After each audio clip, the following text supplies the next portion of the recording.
언제부터인가 저는 우리나라 국회의 인사청문회를 보면 안타까움을 느끼게 되었습니다. 왜냐하면 그 청문회를 통과할 수 있는 분들이 많지 않다라는 그런 소식을 들었기에 안타깝기도 하였지만, 또 한 가지는 그 청문회의 분위기가 어떻게 하면 흠집을 낼까, 어떻게 하면 트집을 잡아서 무너뜨릴까 하는데 집중되어 있는 분위기 때문입니다. 의도적으로 트집을 잡고 흠집을 내려고 한다면 누가 버텨낼 수 있겠습니까? 그런데 이러한 트집 잡기에도 조금도 흔들리지 않고 흠을 잡히지 않은 분이 있습니다. 바로 예수 그리스도이십니다. 예루살렘에 입성하신 예수님께 관심을 집중시키는 사내들인 공회의 모습을 보면 마치 한 사람을 무너뜨리려고 의도적으로 트집 잡고 흠을 잡으려고 혈안이 되어 있는 그런 모습을 보여주고 있습니다. 예수님은 교묘한 질문들로 많은 공격을 받으셨지만 어떤 흠도 잡히지 않으셨고, 또 어떤 말의 실수도 없으셨고, 어떤 허물도 드러나지 않았습니다. 이러한 질문들에 대답하면 대답하실수록 예수님께서 어떤 분이신지 더욱더 분명하게 드러나고 있었습니다.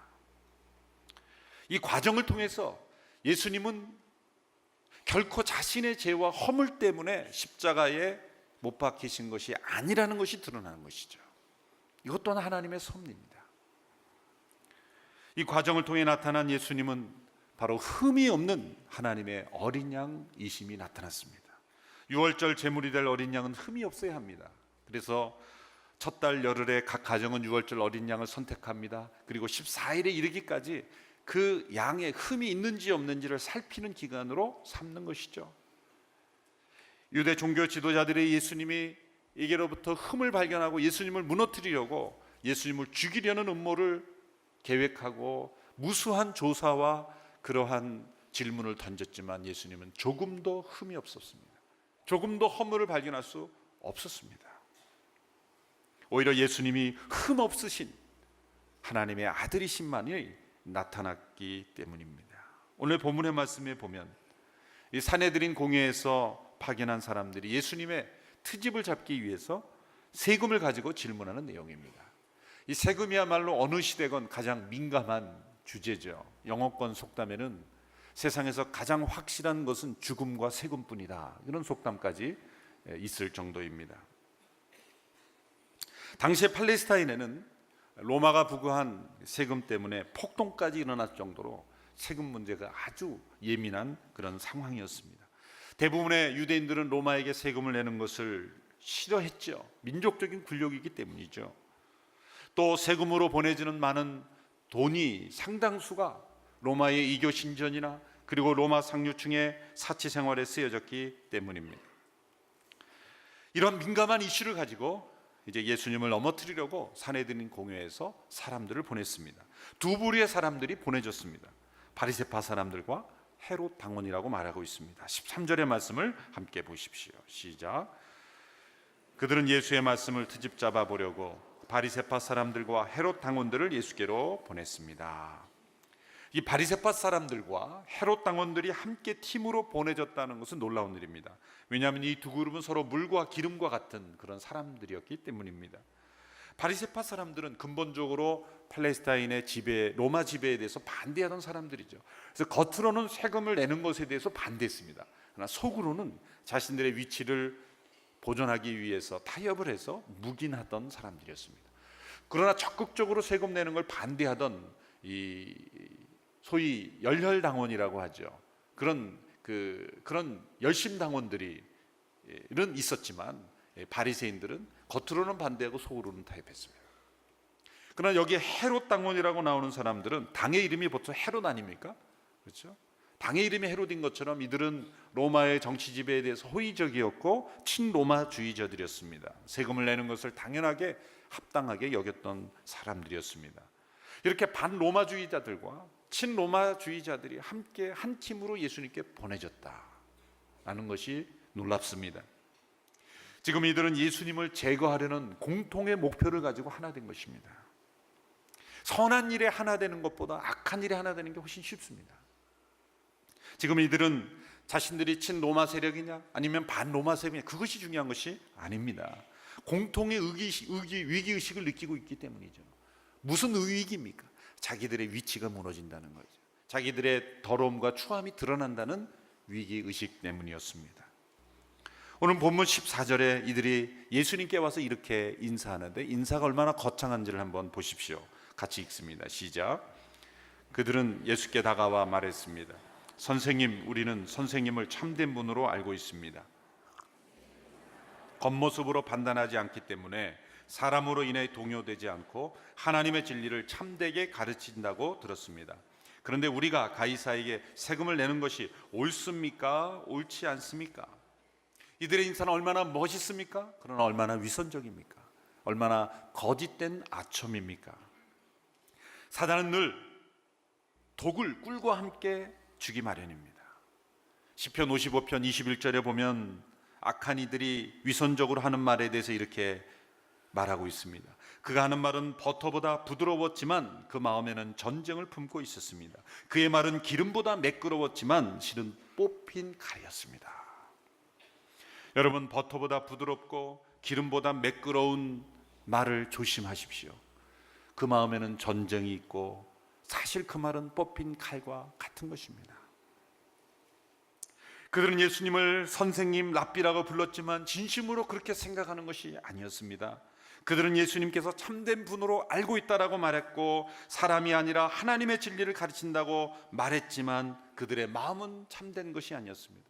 말로는 그들이 예수님의 말씀을 그대로 받아들일 것처럼 말했지만 실상은 위선이요 거짓된 아첨이었습니다. 이 모든 위선과 아첨으로 예수님의 마음을 방심하게 하는 것이죠. 그래서 그 뒤에 숨어있는 질문에 대한 판단력을 흐리게 할 목적으로 이러한 아첨을 한 것뿐입니다.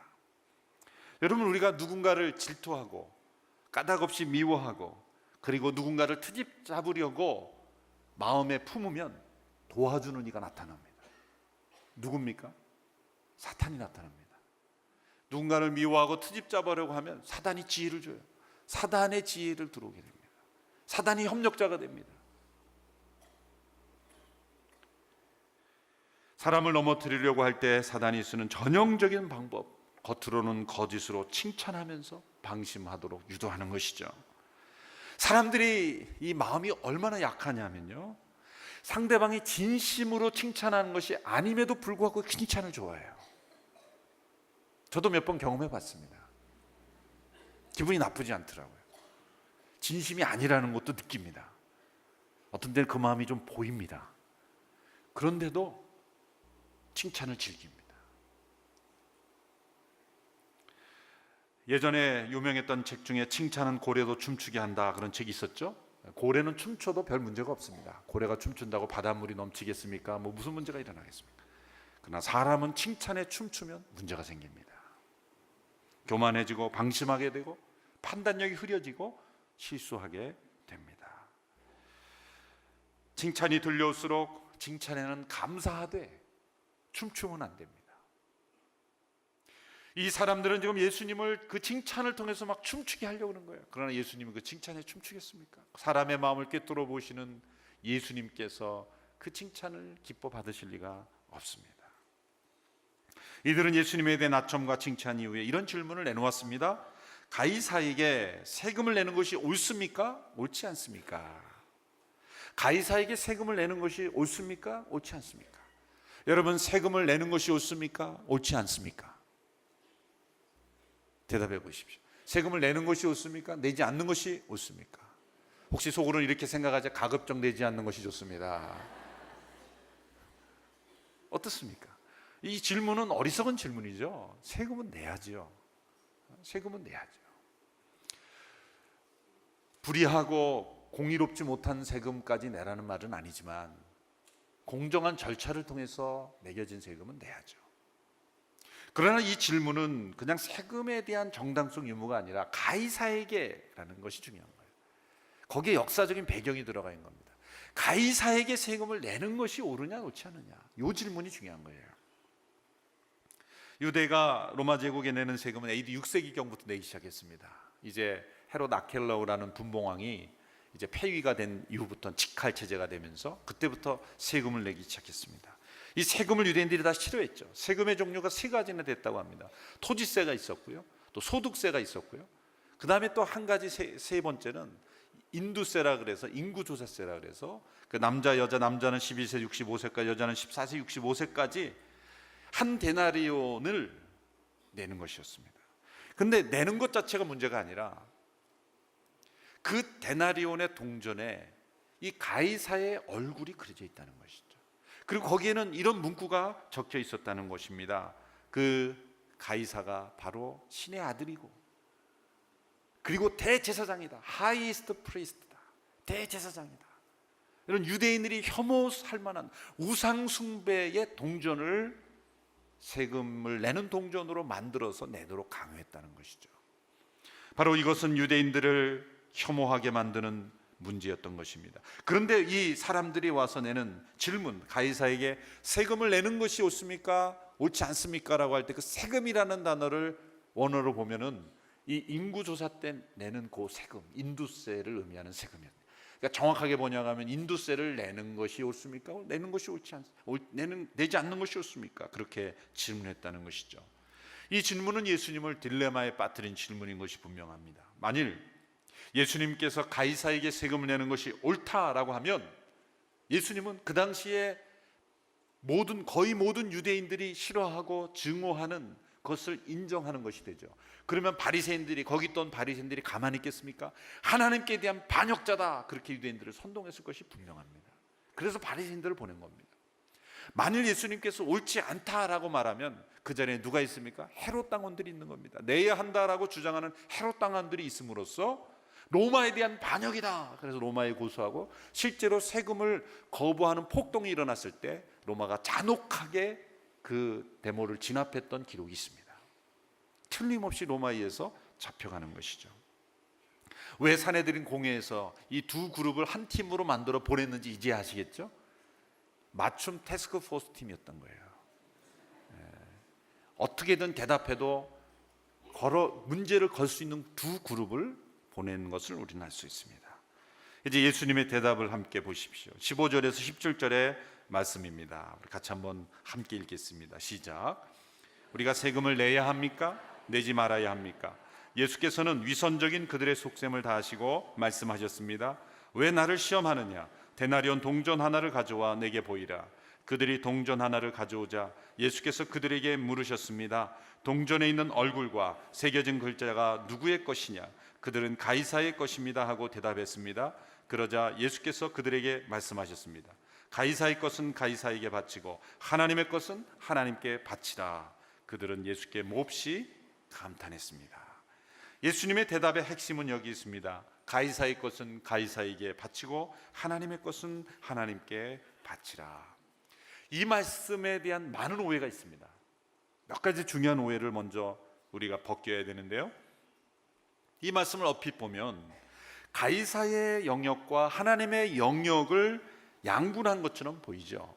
가이사의 것은 가이사에게, 하나님의 것은 하나님에게, 그렇게 말씀하신 걸 통해 볼 때 가이사의 것이 있고 하나님의 것이 따로 있다라고 오해할 수가 있습니다.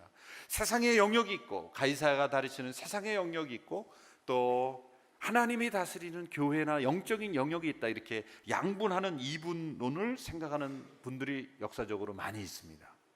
그래서 교회는 이 세상의 권세는 가이사에게 맡기니 교회는 세상의 정치에 대해서 무관해야 된다, 관심을 가지지 말고 교회 일과 영적인 일에만 신경 써야 된다라고 오해할 수 있습니다. 그러나 그런 말씀이 아닙니다. 예수님 우리의 삶을 성과 속으로 이분하지 않으셨습니다. 하나님은 모든 것을 다스리시는 분입니다. 우리 개인의 삶을 다스리시고, 가정을 다스리고, 교회를 다스리고, 국가도 하나님의 영역에 속해 있습니다. 이 세상의 모든 것은 다 하나님께 속한 것입니다.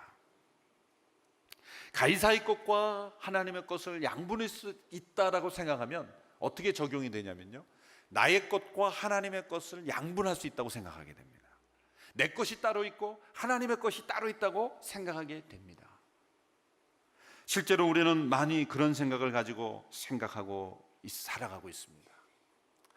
이런 이야기를 제가 어느 책에서 읽었는데요, 젖소를 소유하고 있는 어느 농부가 있었습니다. 어느 날 그 농부의 소가 쌍둥이 송아지를 낳았습니다.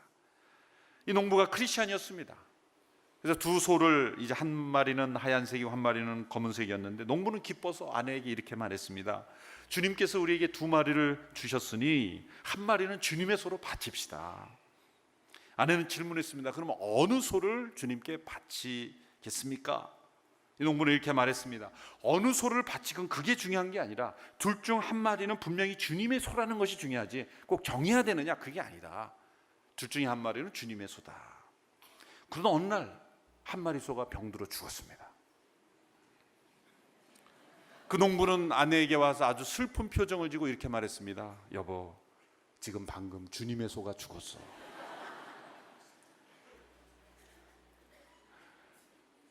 우리 마음속에 나의 것과 주님의 것을 양분하는 것, 가이사의 것과 하나님의 것을 양분할 수 있다는 것은 잘못된 해석이죠. 가이사의 것은 가이사에게 바치고 하나님의 것은 하나님에게 바치라. 이 말씀이 오면 매우 깊습니다. 이 예수님의 대답을 또 피상적으로 보면 세금을 잘 내는 모범시민이 되라, 그런 말씀으로 들립니다. 물론 예수님께서 내지 말라고 한 것은 아닙니다. 그런데 예수님께서 보면 세금이라는 단어를 쓰지 않으셨죠. 이들이 말한 세금을 내야 합니까? 인구조사세를 내야 됩니까? 라는 단어는 절대 사용하지 않으셨어요. 가이사의 것은 가이사에게 바치고 하나님의 것은 하나님께 바치라. 정확하게 말하면 이들이 내야 합니까? 내지 말아야 됩니까? 라는 질문에는 대답하지 않으신 거예요. 오히려 이들에게 질문을 던진 거죠. 무엇이 가이사의 것이라고 생각하느냐? 그리고 무엇이 하나님의 것이라고 생각하느냐? 질문을 던진 겁니다. 질문 던진 거예요. 이 말씀을 들으면 우리는 생각하게 되죠. 그럼 가이사의 것은 뭐고 하나님의 것은 무엇인가? 이렇게 생각하게 만드신 것입니다. 이것을 구분하지 않고 우리는 생각해야 하는 것입니다. 역사적으로 어떤 시대에는 이 구절을 잘못 이용해서 잘못된 권력이라도 불의한 권력이라도 무조건적으로 복종하고 이 세상에 그 잘못된 법을 무조건 충실히 따라야 된다라는 구절로 이 말씀이 인용되기도 했습니다. 그런 의미는 아닙니다. 예외자면 예수님께서 몇 가지 이유가 있는데요. 여기서 바치라고 하는, 우리말에는 바치라고 번역을 했는데 원어의 의미는 빚을 갚다라는 단어가 쓰였어요. 이 사람들이 질문할 때는 세금을 내야 합니까? 내지 말아야 합니까? 라는 단어, 우리가 보통 세금을 낸다라고 할 때 쓰는 단어를 쓰지 않고 독특한 단어를 쓰셨어요. 그 단어는 뭐냐면 빚을 갚다라는 단어입니다. 예수님은 지금 가이사에게 주는 것은 로마가 가지고 있는 그 당시의 팍스 로마나 로마의 평화시대, 로마의 길, 로마의 법, 로마의 질서를 통해서 유대 팔레스타인 사람들이 혜택을 받고 있는 그런 면에 있어서는 빚을 갚는 것이다. 빚진 게 있다. 가이사에게 빚진 것은 갚아야 된다. 빚을 갚는 차원으로 예수님은 해석하신 것이죠. 그러나 단지 거기에만 그치지 않았습니다. 가이사의 것은 가이사에게 돌려주라. 또 하나님의 것은 하나님께 바치라는 의미는 더 깊은 의미가 있습니다. 그것을 이해하는 단서는 뭐냐면 예수님께서 그 말씀하시기 전에 어떤 지시를 내리셨냐면 데나리온 동전 하나를 가져오라 그랬습니다. 그렇죠? 데나리온 동전 하나를 가져가고 그 동전에 무엇이 있느냐, 얼굴과 글자가 무엇이냐라고 질문했죠. 이 부분이 아주 중요한 것입니다. 이 부분의 의미를 통해서 우리는 뒷부분의 말씀을 해석해야 합니다. 당시 데나리온 동전에는 티베리우스 황제의 얼굴이 있었습니다. 앞면에는 신적인 아우구스투스의 아들 티베리우스 가이사라는 글이 있었습니다. 뒷면에는 최고의 대제사장이라는 그런 단어가 있었습니다. 가이사는 당시 로마 제국이 사교화되고 있었습니다. 국가가 종교화되고 있었습니다. 그리고 스스로를 대제사장으로 여겼습니다. 우상 숭배였습니다. 진정한 하나님의 아들이시여 진정한 대제사장이신 예수 그리스도 앞에서 가이사의 얼굴이 하나님의 아들처럼 대제사장처럼 숭배당하는 그 동전을 보여주고 있는 모습은 아이러니컬한 일이죠. 예수님은 그 동전에 쓰여있는 글씨와 그려진 얼굴을 보여주신 이유가 뭡니까? 가이사는 지금 우상 숭배를 하고 있는 것이다. 드러내시는 거죠. 지적하시는 거죠. 책망하시는 것입니다. 당시 많은 사람들은 싫어하고 혐오하고 피했지만 두려워함으로 누구도 그것을 우상 숭배라고 여기지 않았습니다. 공개적으로 말할 수가 없었습니다. 바리새인은 타협했지요. 헤롯 왕은 그것을 지지하는 데 열심이었죠. 그들에게 그 얼굴을 동전을 보여줌으로써 무엇을 말씀하시는 겁니까? 가이사의 권력은 하나님을 모독하는 참남한 권력이다. 그리고 언젠가는 하나님께서 그 우상을 숭배하는, 자신을 힘격화하는 권력을 무너뜨릴 것이다 라는 메시지를 주기 원하셨던 것입니다. 겉으로 보면 그러므로 가이사에게 세금을 내라 말씀하신 것 같지만 그 이면에 예수님의 의도는 무엇입니까? 스스로를 우상화하는 그 더러운 돈, 더러운 우상이 새겨져 있는 그 동전, 가이사에게 돌려줘라. 가지고 있지 말고 돌려줘라. 가이사의 권한은 그 동전을 소유할 수 있는 권한이 있는 것처럼 있지만 영혼을 소유할 수 있는 권한은 없는 것이다. 하나님처럼 신이 될 수는 없는 것이다 라고 말씀하시는 거예요. 예수님은 가이사의 것을 바치라고만 하시지 않고 그 뒷부분에 뭐라고 말씀하셨습니까? 하나님의 것은 하나님께 바치라 라고 말씀하셨죠. 그런데 이 우리말 성경에도 보면 접속사가 전혀 나타나지 않죠. 가이사의 것은 가이사에게 바치고 하나님의 것은 하나님께 바치라는 말씀인데, 영어 성경에도 보면 and라는 그리고라는 접속사만 있습니다. 그러나 정확한 번역은, 최근의 성경학자들의 그 번역은 그러나, 그러나라는 전치사가, 이 접속사가 들어가야 된다는 거예요. 그러니까 다시 읽으면 가이사의 것은 가이사에게 되돌려 주지만 그러나 하나님의 것은 하나님께 드려야 된다.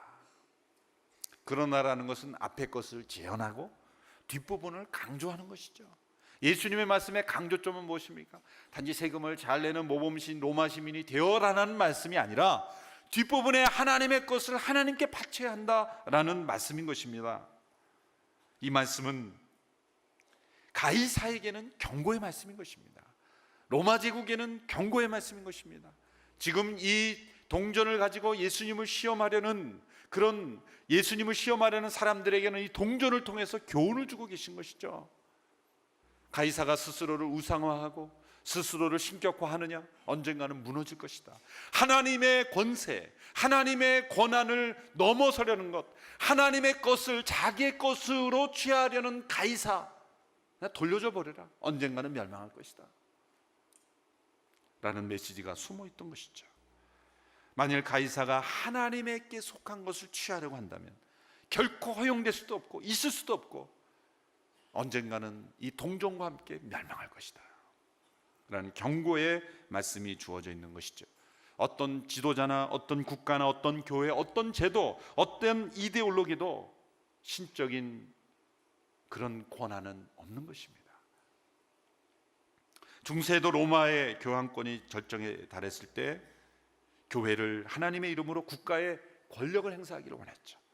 국가의 권력을 행사하기를 원하는 교회는 반드시 영적인 능력을 잃어버립니다. 정반대도 마찬가지입니다. 나치 치하에 보면은 이 국가가 교회를 신여로 만들어 그때도 문제가 생깁니다. 교회와 국가는 적절한 긴장 관계 속에서 있어야 하는 것입니다.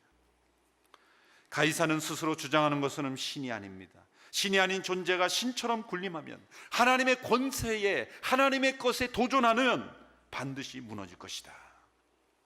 그러므로 하나님의 것은 무엇입니까? 하나님의 것은 무엇입니까? 하나님의 것은 모든 것입니다. 모든 것이 하나님의 것입니다. 가이사도 하나님의 것입니다. 가이사가 만일 스스로를 하나님의 것이 아니라고 여기는 순간 가이사는 멸망할 것이다.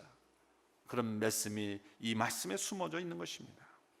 동전에는 가이사의 얼굴이 새겨져 있죠. 그러나 우리에게는 하나님의 형상이 새겨져 있습니다. 우리는 하나님의 화폐입니다. 하나님의 동전입니다. 그러므로 하나님께 드려져야 하는 것입니다.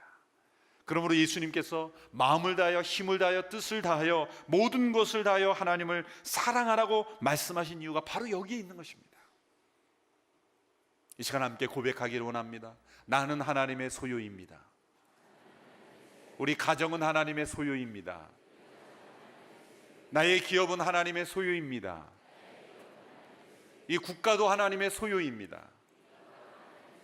모든 만물이 하나님의 소유입니다.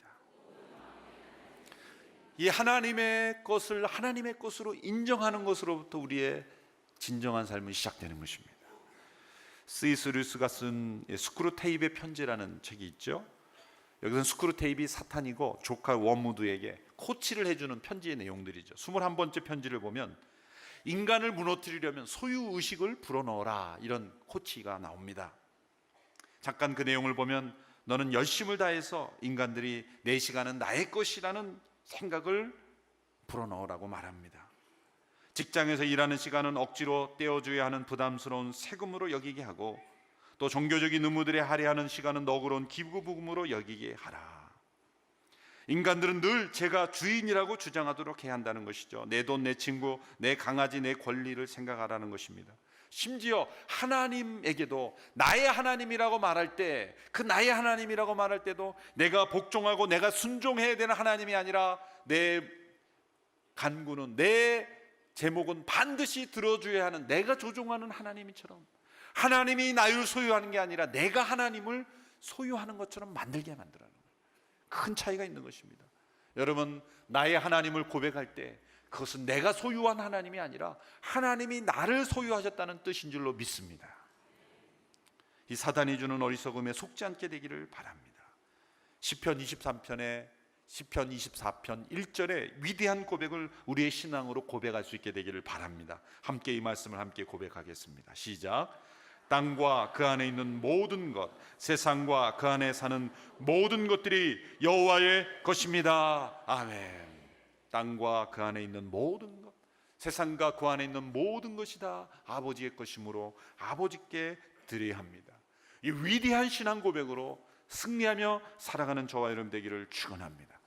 우리의 믿음이 실패하는 이유가 여기서 있습니다. 나의 것과 하나님의 것을 구분하기 시작할 때, 세상과 하나님을 구분하기 시작할 때, 하나님이 모든 세상의 주관자시요 하나님이 나의 모든 것을 소유하신 분이라는 것을 잃어버릴 때 첫 단추가 잘못 끼어지기 때문에 우리의 모든 삶이 흔들리는 것입니다.